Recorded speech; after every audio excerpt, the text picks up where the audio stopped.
Welcome to Samba Samba. Enjoy the video.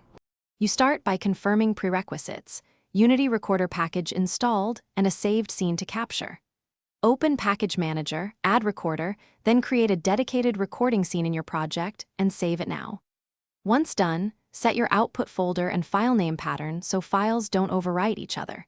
Also pick a target resolution and frame rate, 30 or 60 FPS, because consistent timing avoids desync. Make sure to choose an appropriate format like MP4 or EXR, depending on final use. Next, open the recorder window and add the recorder types you need. You'll typically add a movie recorder for gameplay, an animation recorder for character clips, or an image sequence for high-quality frames. Select your source, camera, or game view, then configure codec, bitrate, and capture resolution.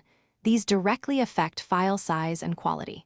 Set recording start and stop either by frame numbers or by timeline markers, and tweak memory and buffer settings to prevent dropped frames during long captures. Finally, run play mode or your timeline, then start the recorder and monitor the capture. Check that audio syncs and post-processing looks correct in a short test clip before you commit to a long run. After stopping, verify files in the output folder and import into your editor to confirm quality. If you encounter dropped frames or stutter, reduce resolution or bitrate, switch codecs, or increase the recorder buffer. This typically fixes resource-related problems quickly, ensuring usable exports.